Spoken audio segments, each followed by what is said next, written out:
So we're just looking at pictures here from Nuseirat refugee camp. We've got 3 Israeli captives on stage alongside our Qassam Brigades soldiers. They are Eliya Cohen, Omer Shem and Omer Wenkert. 2 were released earlier in Rafah, and then a further 6th captive will be released later in Gaza City later today on Saturday. So Hani Mahmoud is watching these events there. So Hani, just tell us what you're seeing and hearing right now. Yes, Nick, we're seeing the 4 captives on the stage along with their guards. As soon as the paperwork was signed off, their release and handover paperwork signed by the ICRC official, they were taken to the stage. The 4 of them are now on the stage wearing their military uniform. It's believed that these 4 captives were soldiers or had history of military service. They received their release certificate along with the bag that has their own belonging, as we were told by those who are close to the matter on the stage. What we're here, we're saying the certificate being held by the captives. They're posing for a picture right now, and the crowd here is cheering at them as of this moment. This happened right after paperwork of handover and release were signed by Qassam Brigade of representative. 3 captives. That's 3 captives and 3 captives released in a Nuseirat refugee camp. The 3 of them, yes. So Hani, tell us, as I said just now, we have 2 that were released earlier in Rafah. 3 are in the process of being released right now. These are the pictures we're watching. And a 6th will be released in Gaza City later. Why is there this kind of mix of releases taking place?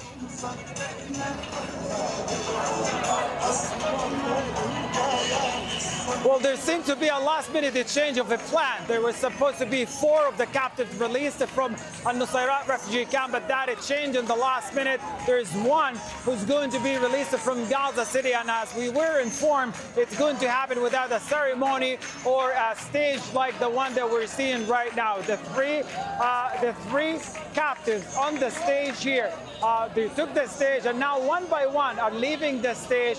After they receive their belongings, are going to the ICRC vehicle and ready to be on their way to Karm Abu Salim crossing. There's no information about why there is a change or last-minute change on the plan of releasing the 4 captives from here. Only 3 confirmed, as you can see, and 1 will be released from Gaza City in the coming hours, as we were told by a source in Gaza City.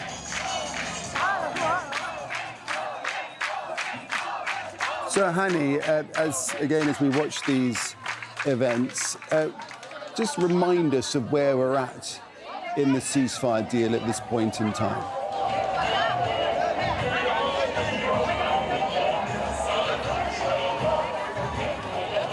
One more time, please, one more time.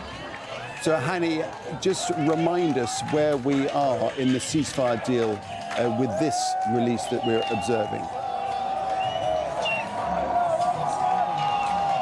Well, this is the 7th batch of exchange of captives from Gaza City. It's the last in the first phase of the ceasefire agreement. As per the ceasefire agreement, we've seen in the past weeks a release of batch of captives in exchange of Palestinians released from Israeli jail. This release happened today from a Nuseirat refugee camp, an earlier release of 2 captives from Rafah City, and this one just took place here at the Nuseirat refugee camp. We are on day number 35 of the first phase of the ceasefire agreement that includes a humanitarian part of it, including the release of captives.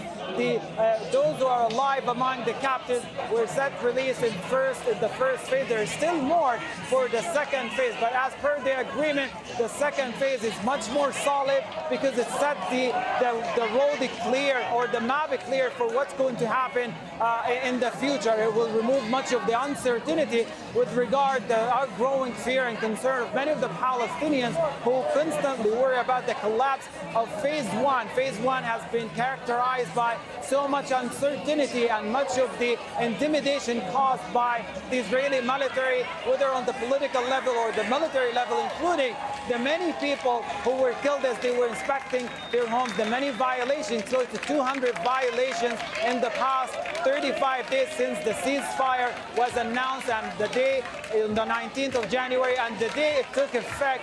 Up till this moment, many of the people are unable to return to their homes near the buffer zone that taken over by the Israeli military that required the destruction of many of the homes and bulldozing many of the agricultural land, leaving many people in a state of permanent displacement in central area, another part of the Gaza Strip. We are days away from the beginning of the second phase. If all go well and if all go as planned as per the agreement, phase two is supposed to be much more solid and much more clearer for people, particularly for displaced people. Now, there are reports of what the Israeli Prime Minister's intention is to lengthen phase one in order to avoid the commitment to end the war, because in phase two, there are two important issues here: the end of war completely, as well as the full withdrawal of the Israeli military from the Gaza Strip. And as much as the Israeli Prime Minister tried to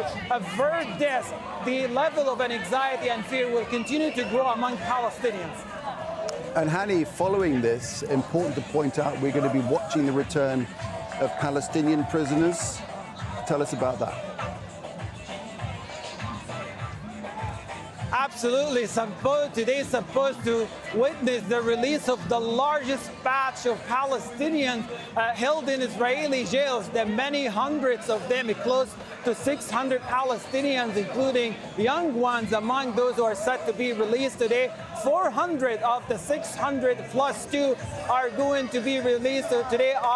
The people who were kidnapped and detained by the Israeli military in the past 15 months from evacuation centers, the schools, UNRWA schools, and their homes and other areas they were sheltering. They went through much of the bad treatment, the physical torture, as well as the dehumanization in the past months. We've seen in the other exchanges how Palestinians are released from Israeli jails in very terrible health conditions, the malnutrition, already starved and dehydrated by the Israeli military. Also, among those who are going to be released today, close to 50 of them who were sentenced to life in prison, and 60 serving long-term in prison. Among them, a Palestinian pioneer who was among the first people who were detained and thrown into jail by the Israeli military in military court and was sentenced to life inside Israeli prison. Already spent